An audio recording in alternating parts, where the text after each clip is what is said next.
My dad raised his glass and said, "Some kids make you proud. Others just take up space." Everyone around the table laughed. I forced a small smile and replied, "Good thing I just bought my own place 3,000 miles away. Don't worry, you'll never have to see me taking up space again."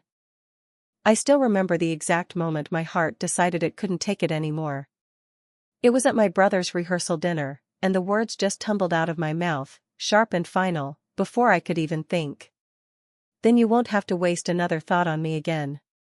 23 years of biting my tongue, of swallowing comments like that, and in that instant everything changed.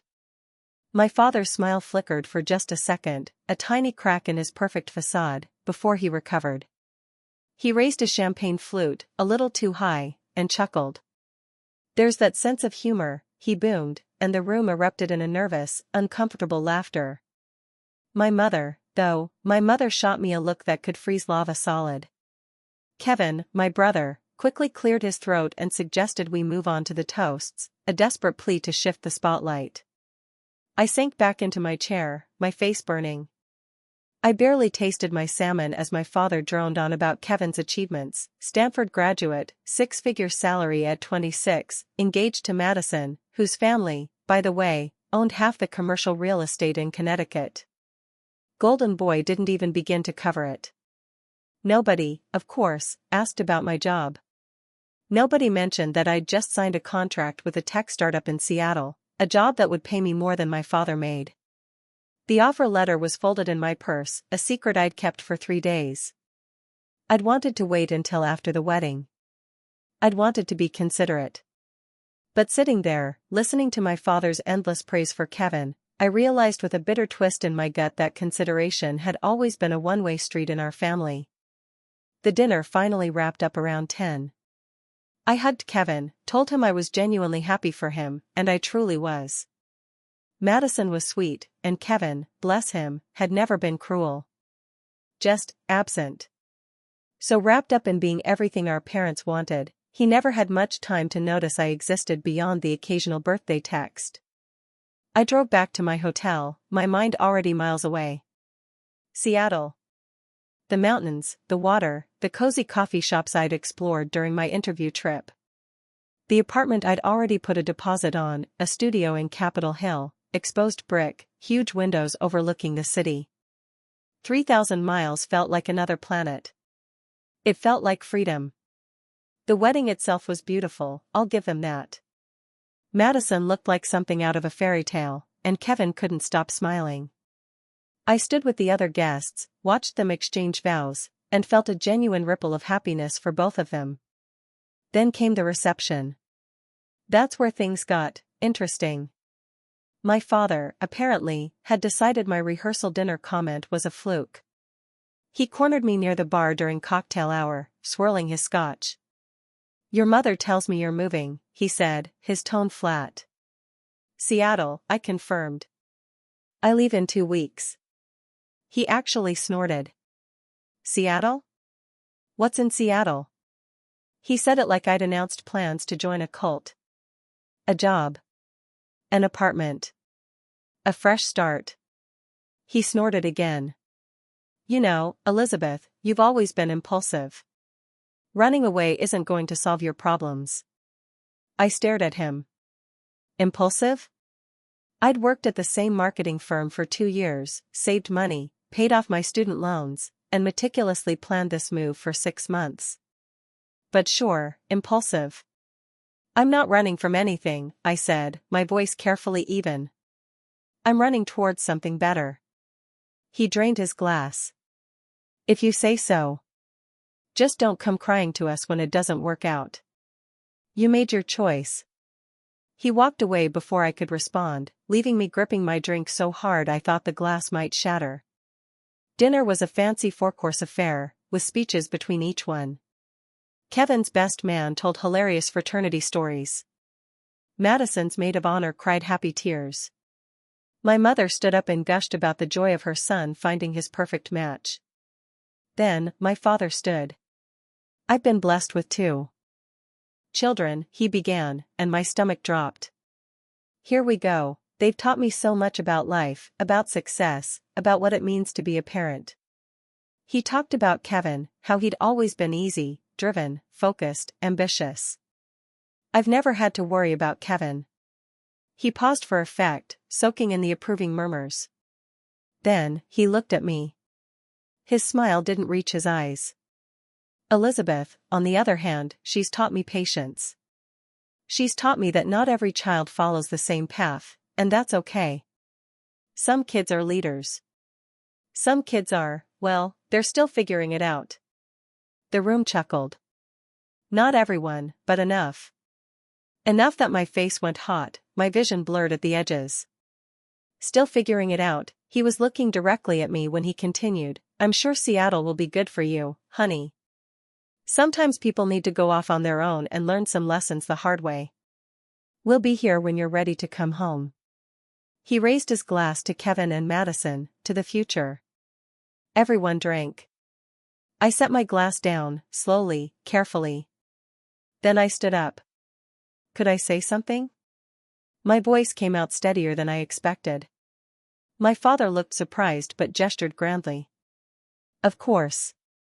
I walked to the front, my hands trembling, so I clasped them together. I want to thank Kevin and Madison for including me today, I began, my gaze finding my brother. Watching you two has been really special.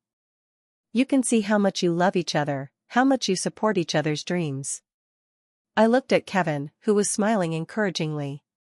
Support. That's what this was about. Support is important, I continued. Believing in someone, celebrating their wins, being proud of their accomplishments. Those things matter. My father shifted in his seat, suddenly uncomfortable. I've spent a lot of years in this family wondering why I never seemed to measure up. Why my degree wasn't impressive enough, why my job wasn't prestigious enough, why my choices weren't valid enough. I kept thinking, if I just worked harder, achieved more, proved myself, somehow things would change. The room had gone dead silent. But standing here today, after hearing my father's toast, I finally understand something. My voice was ringing now, clear and strong. It was never about what I achieved. It was about who I am. And some people will never see past their own prejudices and disappointments to recognize the person standing in front of them. My mother half stood. Elizabeth. This isn't the time. You're right, I said, looking directly at her. This is Kevin's day. Which is why I'm going to make this quick. I pulled a folded paper from my clutch and held it up. This is my offer letter from Cascade Technologies. I'm going to be their new senior digital marketing director. My starting salary is $175,000, plus stock options and a signing bonus. I'm 23 years old. My father's face had gone utterly pale. I didn't tell anyone, I continued, my voice firm. Because I wanted to wait until after the wedding. I didn't want to take attention away from Kevin's big day. But since we're apparently using this reception to evaluate everyone's life choices, I thought you should know. I folded the letter, slipping it back into my clutch. Dad, I said, my voice cracking despite my best efforts, you've spent my entire life making me feel small. Making me feel like I'm not good enough, like I'm the disappointment, like I'm the child you got stuck with instead of the one you wanted. You've done it at dinners, at holidays, at graduations, and now, at my brother's wedding. I pushed through the sob trying to rise in my throat. I'm done. I'm done trying to earn your approval. I'm done shrinking myself to make you feel bigger. I'm done being the punchline to your jokes about ambition and success. I looked at my mother, tears streaming down her face. Mom, you've enabled this for years. Every time he takes a shot at me, you stay silent. Or you tell me I'm being too sensitive. You've chosen him over me at every turn, and I'm done with that, too. Kevin stood up, but I ignored him. I'm happy for you, Kevin, I said. And I mean it. Madison is wonderful. I hope you guys have an amazing life together. I turned back to my father.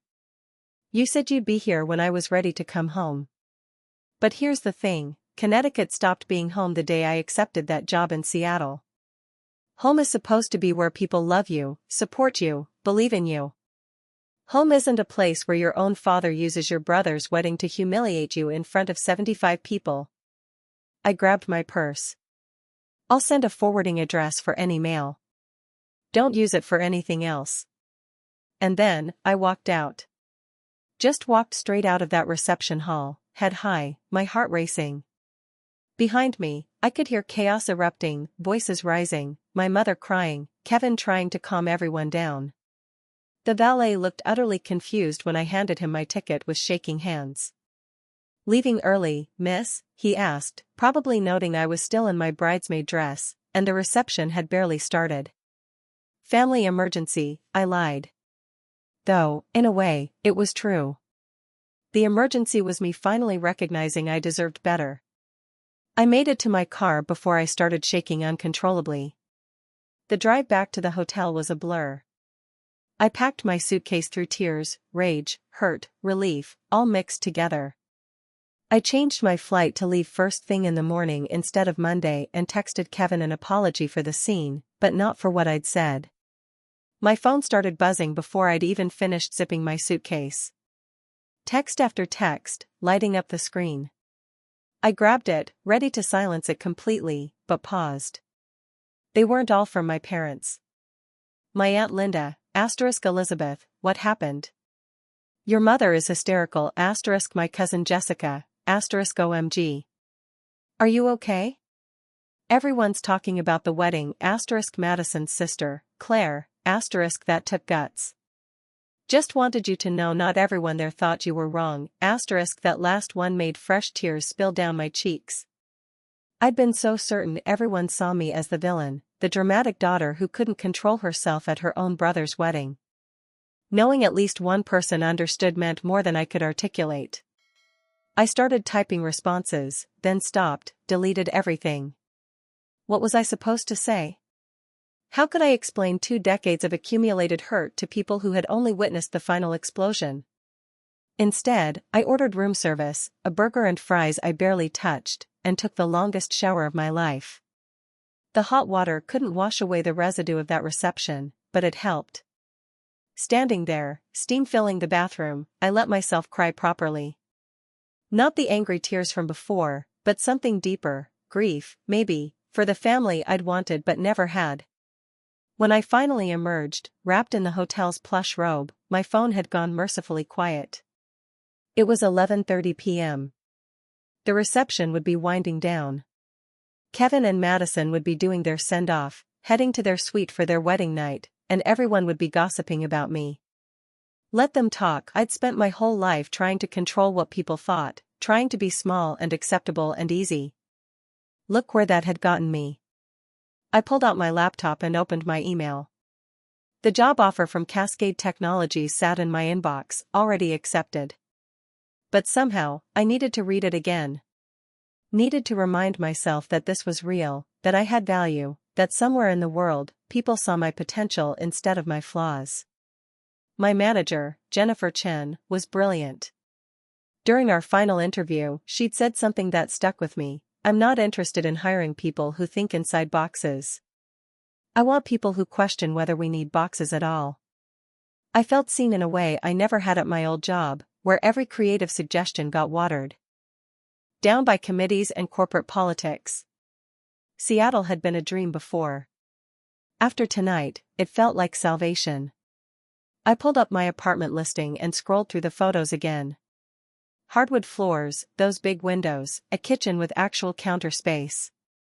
The building had a rooftop deck where you could see the Space Needle and Mount Rainier on clear days. My current apartment in Hartford was a sterile box in a complex full of young professionals who barely acknowledged each other. The thought of leaving Connecticut had seemed scary before tonight. Now, it seemed like the obvious choice. The only choice. My phone buzzed. A text from Kevin. I'm so sorry. Are you okay? I stared at the message for a long moment before typing back. I'm okay. I'm sorry I did that at your wedding. The 3 dots appeared immediately. Don't be sorry. Madison and I are both on your side. Dad was way out of line. Asterisk something in my chest loosened. How bad is it? I asked. Asterisk Mom left crying. Dad's drinking heavily and telling anyone who will listen that you're ungrateful. Madison's parents are uncomfortable. Her grandmother told Dad he should be ashamed of himself, which was amazing. Half the guests didn't know what to do, and the other half are pretending it didn't happen. Asterisk I ruined your wedding, I typed. Asterisk no, you stood up for yourself at my wedding. There's a difference. Madison and I are actually kind of in awe of you right now. I've never seen anyone call Dad out like that. Someone should have years ago. Asterisk yeah, I replied. Someone should have.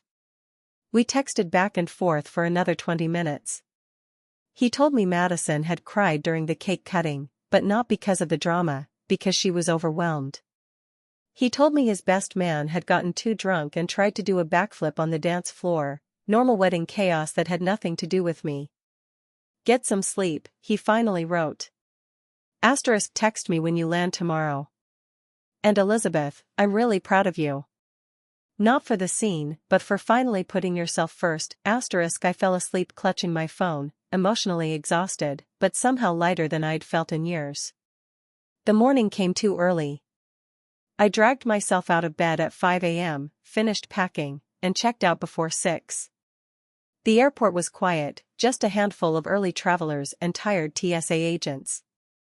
I grabbed coffee and a bagel that tasted like cardboard, then found my gate. Sitting there, waiting to board, I pulled out my phone and unblocked my parents' numbers just long enough to check my messages. 17 texts from my mother, ranging from angry to manipulative to devastated. 5 from my father, all of them cold and cutting. The last one from him read, asterisk you've made your choice.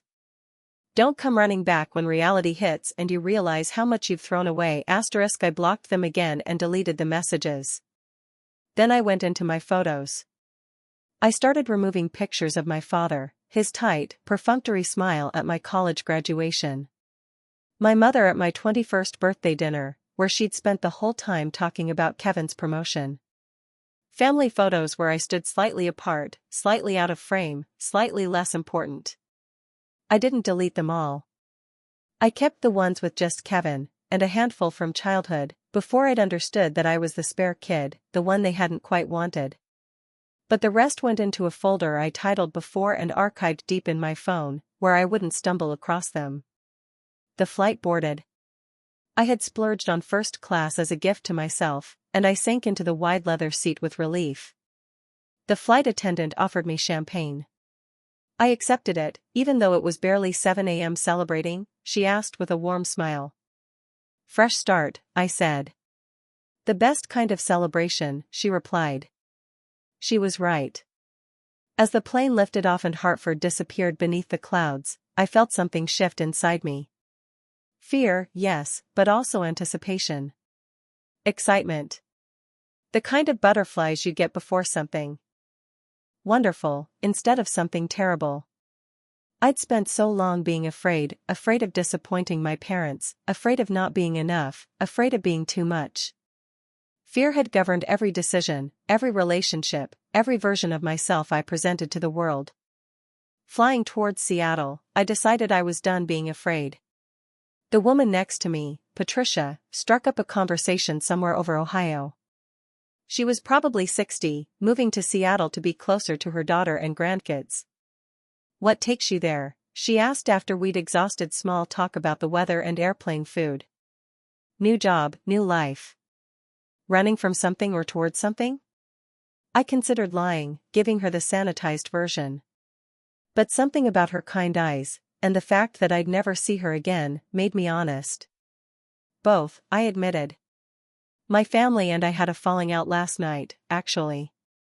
At my brother's wedding. Oh, honey. She patted my hand. Family can be the hardest thing in the world. Everyone keeps telling me I should forgive them, that family is family, and you have to work through things. But what if they're not willing to work through anything? What if they just want me to accept being treated badly? Patricia was quiet for a moment, looking out the window at the clouds below. I cut off my father when I was 30, she finally said. He was an alcoholic, mean when he drank, and he refused to get help. My mother kept making excuses for him. Everyone in our church kept telling me to honor my father, to be patient, to pray harder. What did you do? I asked. I left. Moved 3 states away and didn't speak to him for 15 years. And you know what? Best decision I ever made. I met my husband, had my kids, built a life without that constant weight of his disappointment and anger. Did you ever reconcile? He got sober eventually. Called me and apologized. Really apologized, for everything. We had a decent relationship the last few years before he died. But if I'd stayed, if I'd kept taking his abuse, hoping he'd change, I would have been miserable, and he probably never would have hit rock bottom and gotten help. She squeezed my hand. Sometimes loving yourself means leaving. And if they ever decide to do the work to be better, the door doesn't have to be locked forever. But protecting yourself isn't selfish. It's necessary. We talked for the rest of the flight. She told me about her daughter, her grandkids, her late husband. I told her about Cascade Technologies, my new apartment, the hiking trails I wanted to explore. When we landed in Seattle, she hugged me in the baggage claim. You're going to be just fine, she said firmly. Better than fine. You're going to be wonderful. I cried in the airport bathroom after she left, but they were good tears. The taxi ride to my apartment took 40 minutes through morning traffic. Seattle sprawled around me, gray and rainy, and absolutely perfect. The driver, Annalie, moved here from Mumbai 5 years ago and couldn't stop talking about how much she loved the city. Everyone is so nice, she said enthusiastically. And there is always something happening. Music, art, food festivals. You will love it here. I already did. The energy felt so different from Hartford's buttoned-up corporate vibe. People on the sidewalks wore flannel and jeans, carried reusable coffee cups, walked dogs, pushed strollers, and seemed genuinely happy to be alive. My building was in Capitol Hill, a neighborhood Annalie informed me was very hip, very cool. The brick facade had character, and the lobby had actual charm instead of sterile blandness. The doorman, Michael, helped me with my suitcases and congratulated me on the move. You're in 4C, right? Corner unit. Great light in there. Previous tenant was a photographer, and she loved those windows. The apartment was even better than the photos. Afternoon sun streamed through those promised windows, highlighting the exposed brick and gleaming hardwood. Empty of furniture, it echoed when I walked through, but I could already envision how I wanted it to look. My couch here, a bookshelf there, plants in the windowsills. I stood in the living room and slowly turned in a circle, taking it all in. Mine. All mine. Nobody could walk in here and make a cutting comment. Nobody could use this space to make me feel small. The bedroom had a walk-in closet bigger than my entire bathroom in Hartford. The kitchen had been recently renovated with quartz countertops and stainless steel appliances.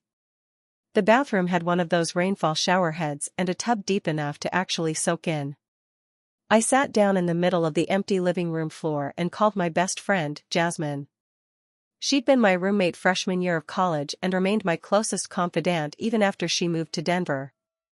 How'd the wedding go? She answered, clearly in the middle of something. I could hear traffic and people talking. I walked out, I said. The background noise cut off. Hold on, let me get somewhere quiet. 30 seconds later. Okay, I'm in my car. Tell me everything. I told her everything, the rehearsal dinner comment, my father's toast, my speech, the dramatic exit. She listened without interrupting, which was one of the things I loved most about her. Holy crap, she finally said when I finished. Elizabeth, I'm so proud of you. Everyone thinks I'm a drama queen. Who cares, she scoffed. You finally stood up to your dad instead of taking his crap. That's not drama. That's self-respect. How are you feeling? Terrified, relieved, free. All of it at once. That's normal, she said softly. You just blew up your entire family dynamic. It would be weird if you weren't scared. We talked for another hour. She told me about her week, a project at work that was driving her crazy, the guy she'd been seeing who turned out to be exactly as boring as he seemed on the first date. Normal best friend conversation that made Seattle feel less lonely. When do you start the new job? She asked. 2 weeks. I'm using the time to get settled and explore the city. Good, she approved. You need decompression time after everything. Take yourself out to fancy dinners. Go to museums. Be a tourist in your own city. You've earned it.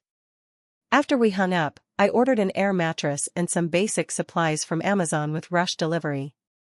Then I went out to explore my neighborhood.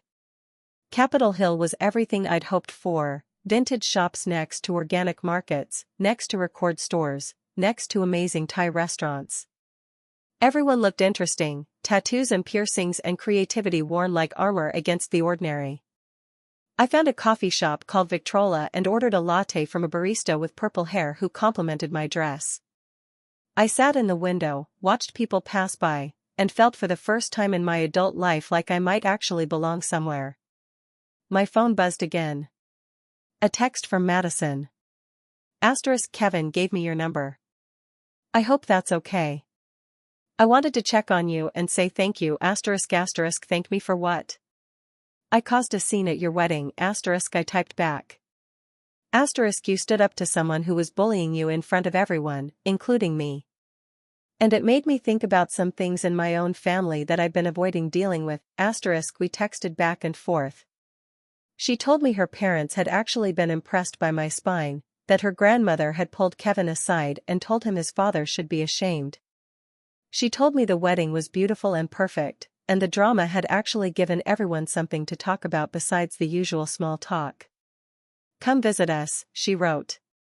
Once we're back from the honeymoon, I want to see Seattle, and I want to hang out with the person Kevin's been talking about for years, who I've never really gotten to know. He's been talking about me always? I asked. He feels guilty, I think, for not noticing sooner how differently your parents treated you. He's processing a lot right now. That night, sleeping on an air mattress in an empty apartment 3,000 miles from everything I'd ever known, I felt more at peace than I had in years. Then my phone rang at midnight. My mother.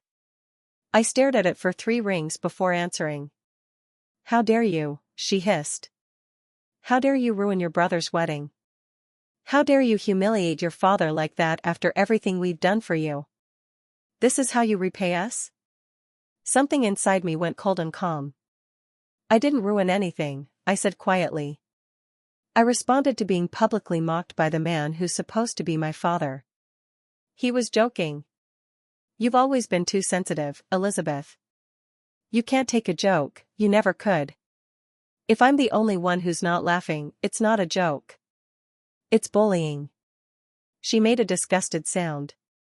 You're being dramatic. This is exactly why you've always been difficult. You know what's difficult? I asked, my voice rising slightly. Having a mother who never once stood up for me. Having parents who treat me like I'm less than because I'm not their perfect firstborn son. Living with a constant message that nothing I do will ever be enough. We gave you everything. You gave me things. You never gave me what I actually needed. Silence on the other end. I'm not doing this anymore, I said. I'm not going to keep having the same argument where you gaslight me into believing my feelings aren't valid. I'm not going to keep being the problem child in your narrative. If you walk away from this family, don't expect to come crawling back when life gets hard. I wouldn't dream of it, I said, and hung up. I blocked both their numbers, blocked them on social media, blocked my father's email address. I left Kevin unblocked, because he'd been kind, but I made it clear the door to reconnection was on his side to open, not mine to push through. The flight to Seattle the next morning felt like being reborn. I moved into my apartment and spent the first week just breathing, unpacking, slowly walking through my new neighborhood, sitting in coffee shops and watching the rain, thinking about what it meant to be truly on my own. Work started, and it was everything I'd hoped for. My team was smart and creative. My boss, Jennifer, actually listened to my ideas. My first campaign launched 6 weeks in and exceeded projections by 40%. People used words like brilliant and innovative when they talked about my work. The campaign was for a new line of sustainable tech accessories, phone cases made from recycled ocean plastic, charging cables that biodegrade, tablet stands crafted from reclaimed wood. Our angle was tech that gives back, and I'd pushed for partnering with an ocean cleanup organization so that every purchase funded removing more plastic from the water. Jennifer had loved it immediately, greenlighting a budget that made my Hartford salary look like pocket change. We launched with a social media campaign featuring before and after shots of beaches, testimonials from marine biologists, and user-generated content from early adopters. The engagement was through the roof, articles in TechCrunch and Wired, a mention on a popular sustainability podcast, influencers reaching out wanting to partner with us. My team threw a celebration party at a bar in Fremont, and I stood there, surrounded by people congratulating me, genuinely excited about what we'd built, and felt like I'd finally found my people. These were folks who cared about making an impact, not just collecting paychecks and playing corporate politics. Marcus was at that party. He'd been brought in as a consultant to advise on the environmental partnerships, and we'd been in 3 meetings together before that night. Tall, with dark curly hair and the kind of smile that made you want to smile back. He'd always been professional in meetings, thoughtful about sustainability practices, clearly passionate about his work. At the bar, slightly drunk on success and local IPAs, we ended up talking for 2 hours straight. He told me about his work helping companies reduce their carbon footprints, about growing up in Portland, about hiking the Pacific Crest Trail the summer after college. I told him about Seattle, about the campaign, and carefully, about making a fresh start. Running from something or towards something? He asked, echoing Patricia from the plane. Can it be both? I replied. Always is, he said, and clinked his glass against mine. We started dating 3 weeks later. Nothing serious at first, just coffee dates and walks around Green Lake, him introducing me to his favorite taco truck and the used bookstore where he spent every Sunday afternoon. He was easy to be around, made me laugh, never pushed for more than I was ready to give. The first time I told him about my family, the real story, not the sanitized version, we were hiking up Mailbox Peak. Brutal trail, nearly straight uphill for 3 miles. And somewhere around the halfway point, when my legs were screaming and my lungs burned, it all just came pouring out. He listened without judgment, occasionally handing me water, letting me get through the whole story before responding. My dad was like that with my older sister, he said when I'd finished. Nothing she did was ever good enough. She became a doctor, and he criticized her specialty. She married a great guy, and Dad found fault with his family. Eventually, she just stopped trying to please him. Did it get better? No. He died angry and bitter that she'd abandoned him. But she's happy. She's got a great life in San Diego, 3 kids, doing work she loves. Sometimes the relationship you save by setting boundaries is the one with yourself. We sat at the summit eating sandwiches and looking out over the valley, and I felt understood in a way I'd never experienced with the guys I'd dated back in Connecticut. Those guys had been safe choices, the kind of men my parents would approve of, finance bros and lawyers and guys who wore expensive watches and talked about their portfolios. Every relationship had felt like an audition for a role I didn't want. Marcus was different. He wore flannel and hiking boots, drove a beat-up Subaru covered in environmental nonprofit stickers, and cared more about reducing waste than increasing wealth. My father would have hated him on sight, which somehow made me like him even more. Imagine that, 23 years old, and people thought I was talented. I made friends, real friends, not the kind from high school who'd known me as Kevin's little sister and couldn't see past that. I joined a women's hiking group and started exploring the Cascades. I adopted a cat from a shelter and named her Pioneer, because we were both starting over. 3 months in, Kevin called. Hey, he said tentatively. Is this an okay time? Yeah, I said, curling up on my couch with Pioneer purring on my lap. What's up? Madison and I are settled back from the honeymoon. She wanted me to call you. Tell her thanks for the wedding gift, I said. I'd sent a set of handmade pottery bowls from a local Seattle artist, purchased before everything went to hell. She loves them. She uses them every morning for oatmeal. He paused. Elizabeth, I need to apologize. For what? For not seeing it. For not saying anything all those years. Madison pointed out that I basically had been a bystander to Dad treating you like crap since we were kids. And she's right. My throat tightened. Kevin, no, let me finish, he said. I was so focused on being what they wanted, on maintaining this perfect image, that I completely missed how differently they treated you. Or maybe I saw it and didn't want to deal with it, because acknowledging it would mean confronting them, and that felt too hard. He sighed. You calling them out at my wedding was the bravest thing I've ever seen anyone do. And you were right about all of it. How are they? I asked, because I couldn't help myself. Dad's furious. He thinks you owe him an apology. Mom's playing the victim, telling everyone you had some kind of breakdown. They've rewritten the whole night in their heads, so they're the injured parties. Of course they have. I told them they need to take accountability for how they treated you. And Dad told me to stay out of it. Mom said I was being disloyal for taking your side. I'm sorry, I said automatically. Don't be, he said firmly. Madison and I talked about it, and we're implementing some boundaries. We're not going to pretend anymore that their behavior is acceptable. If they can't respect how we feel about this, we'll limit contact. Pride swelled in my chest. Really? Really? You're my sister. You deserve better. You still deserve better. We talked for another hour. He told me about the honeymoon in Greece. I told him about my campaign success, my apartment, the hiking trails I'd discovered. It felt like talking to a brother for the first time in my life. Will you visit? I asked before we hung up. Definitely. Maybe in the spring. Madison's dying to see Seattle. I'd love that. After we hung up, I sat there for a long time, stroking Pioneer's soft fur and watching the city lights come on outside my window. My phone buzzed, a text from a coworker asking if I wanted to grab drinks tomorrow night to celebrate the campaign win. I smiled and typed back yes. 6 months after the wedding, my father sent a letter. Not an email, an actual letter, forwarded through Kevin because I hadn't given them my new address. It was 3 pages of justification. How he'd always done his best as a parent. How I'd misunderstood his sense of humor.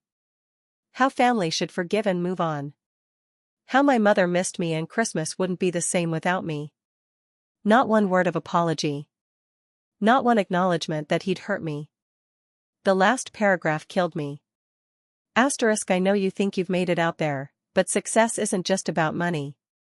It's about character, about humility, about knowing when to admit you were wrong. I hope someday you'll develop those qualities and we can reconcile as adults. Asterisk, I read it twice, then put it in my desk drawer and closed it.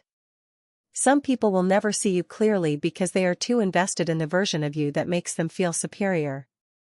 My father needed me to be the disappointing child to make Kevin's success shine brighter.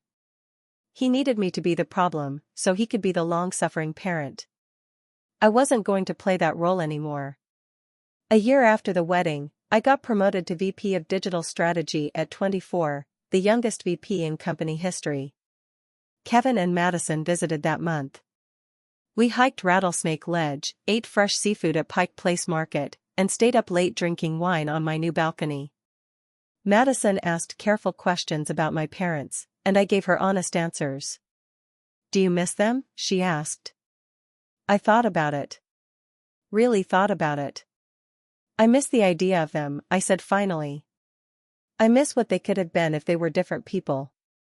But the reality, the actual relationship I had with them? No. I don't miss walking on eggshells or being the family joke. I don't miss feeling inadequate. I don't miss the constant low-grade anxiety of waiting for the next cutting comment. That makes sense, Madison said softly. You seem so much lighter, Kevin added. More yourself. He was right. I felt like I'd been carrying a backpack full of rocks my whole life and someone had finally cut the straps. The relief was indescribable. 2 years out, my mother tried reaching out through Kevin again. She wanted to meet for coffee, neutral territory, just to talk. What do you think? Kevin asked when he called to relay the message. Has anything changed? Dad's still Dad. Mom's still making excuses for him. But she seems genuinely sad about you being gone. Being sad isn't the same as taking responsibility, I said. Has she acknowledged that they treated me badly? Has she apologized? Has she done anything besides miss having her daughter around? Silence. That's what I thought, I said gently. Tell her I'm not ready. Maybe someday, but not now. He understood. I kept building my life. Got promoted again. Started seeing someone wonderful named Marcus, who worked in environmental consulting. Traveled to Iceland and Portugal and New Zealand. Published articles about digital marketing strategy that got picked up by major industry publications. Bought a condo with a view of the water. Every achievement felt sweeter because it was mine. Not something done to prove a point or earn approval, but something I wanted for myself. Sometimes I thought about that rehearsal dinner. About my father lifting his glass and making that joke about kids who take up space. About the moment I decided I was done. It hadn't felt brave at the time. It had felt like survival, like I'd finally hit the point where staying silent would destroy something essential in me. But looking back, maybe it was brave. Maybe refusing to accept being diminished, standing up in front of everyone and saying no more, maybe that took courage I hadn't known I possessed. Kevin sent me a picture last Christmas, him and Madison with their newborn daughter, Emma. They'd made me godmother without asking my parents' opinion. In the photo, Emma wore a onesie that said, Seattle or bust. She needs a fierce aunt, Kevin texted. Asterisk someone who will teach her to stand up for herself. Someone who will show her it's okay to walk away from people who don't see her worth, asterisk I cried looking at that picture. Happy tears, this time. My father never apologized. My mother sent occasional texts through Kevin, asking about my life, but they were surface level. No depth. No real interest in who I'd become. Just checking boxes, maintaining the appearance of trying. I made peace with that. Some relationships can't be salvaged because one side refuses to acknowledge the damage done. You can't rebuild trust with people who insist nothing was ever broken. 3 years after that rehearsal dinner, I'm sitting in my office overlooking Elliott Bay, preparing for a board presentation that could make or break a major client relationship. My team is brilliant. My reputation is solid. My life is full of people who respect me, challenge me, support me. Every so often I think about what my father said, about some kids making you proud and others taking up space. He was wrong. I never took up space. I filled it, with ambition, creativity, resilience, and a stubborn refusal to be what he wanted me to be instead of who I actually was. The difference is everything. Marcus and I are talking about getting married. Pioneer has a brother now, a rescue named Summit. Emma is 2 years old and FaceTimes me every week to show me her drawings. Kevin and Madison are planning to move to Portland next year, 3 hours away instead of 3,000 miles. My life is good. Better than good. It's mine. Sometimes the bravest thing you can do is walk away from people who make you feel small and build something beautiful in the space they no longer occupy. I lifted my own glass that night, 3,000 miles away from the people who couldn't see me, and toasted to the life I was about to create. Every day since has been proof that I made the right choice. In the years that followed, I learned that healing isn't a single moment. It's 1,000 small ones strung together. It's the first morning you wake up and realize you didn't think about them. It's laughing with friends over brunch and catching yourself feeling light. It's walking into a meeting where people value your ideas and, for once, not hearing their critical voices in your head. It's forgiving yourself for staying too long, for believing you could earn love that should have been unconditional. Jennifer once told me during a one-on-one, "You carry yourself like someone who survived something." I smiled and said, "I have." She didn't press. She didn't need to. She saw me for who I was, not where I came from. That's what Seattle had given me. People who didn't define me by my family's opinions, who accepted me at face value, who made me believe I could start over without apology. Marcus understood that, too. We'd been together for almost 2 years when he proposed. It wasn't some big dramatic gesture. No flash mobs or fancy restaurants. We were on a hike, our usual Sunday trail, Pioneer tucked into a backpack carrier Marcus had rigged just for her. The sky was streaked with pink and gold, the air sharp with pine. At the top, overlooking the water, he pulled a small wooden box from his pocket. "Elizabeth," he said, his voice steady and warm. "I know you've built a life that doesn't depend on anyone else, and that's one of the things I love most about you. But I'd be honored if you'd let me be part of that life from here on out." I didn't cry right away. I just smiled, because for the first time in my life, someone was offering me partnership. Not validation, not rescue, not approval. Partnership. "Yes," I said simply, and he laughed, slipping the ring onto my finger before kissing me. We had a small wedding a year later, just 40 people in attendance in a greenhouse filled with fairy lights and wildflowers. Kevin walked me down the aisle. Madison stood beside me, beaming, holding Emma's hand. There was no big toast about accomplishments. No subtle jabs disguised as humor. No competition, just joy.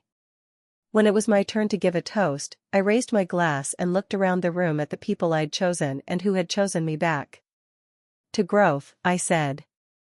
"To love that builds instead of breaks. And to every version of ourselves that had to fall apart before this one could exist." There were tears, good ones, cleansing ones. Later that night, under the string lights, Marcus pulled me into a slow dance. "You know," he murmured. "Your dad was wrong." "About what?" "You don't take up space. You make space. For others, for yourself, for a better world." I smiled, resting my head against his chest. That's the nicest thing anyone's ever said to me. It hit me then how far I'd come from that rehearsal dinner. Back then, I'd thought standing up to my father was the climax of my story, the big, defining act of defiance. But it wasn't. The real story was everything that came after, the quiet rebuilding, the small choices, the ordinary moments where I chose peace over chaos, honesty over pretending, love over fear. Sometimes I still got sad. Grief isn't linear. There were birthdays where I wondered if my parents thought of me. Christmases where I half expected an apology that never came. But those feelings no longer consumed me.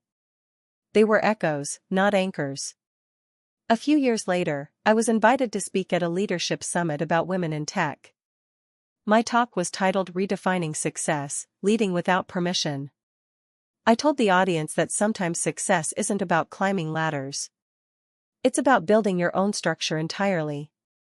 That sometimes the most revolutionary thing you can do is stop waiting for people to be proud of you and start being proud of yourself.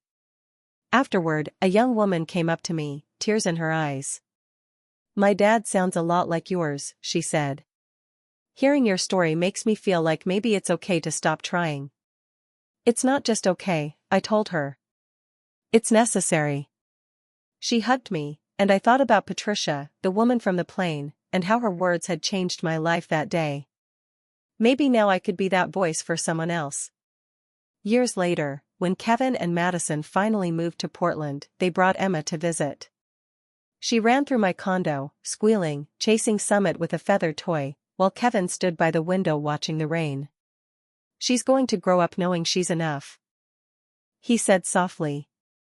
"She already does," I smiled. "Look at her." He looked at me. "You know, I used to think you were running away." "I was," I said. "But not from them. From who I used to be. He nodded, understanding. That night, after they left, I sat on the balcony, watching the city lights shimmer on the water. I thought about all the versions of myself that had existed, the scared daughter desperate for approval, the defiant woman at the wedding, the brave one boarding the plane, the builder, the lover, the leader. Every one of them had been necessary. Every one of them had gotten me here. Seattle's skyline blinked against the dark. Somewhere below, I could hear laughter from a nearby rooftop bar, a dog barking, the hum of life moving forward. I lifted a glass of red wine to the night sky. To the ones who never saw me, I whispered. And to the one who finally did, me. The wind carried the words away, soft and certain. And for the first time I didn't need anyone to toast.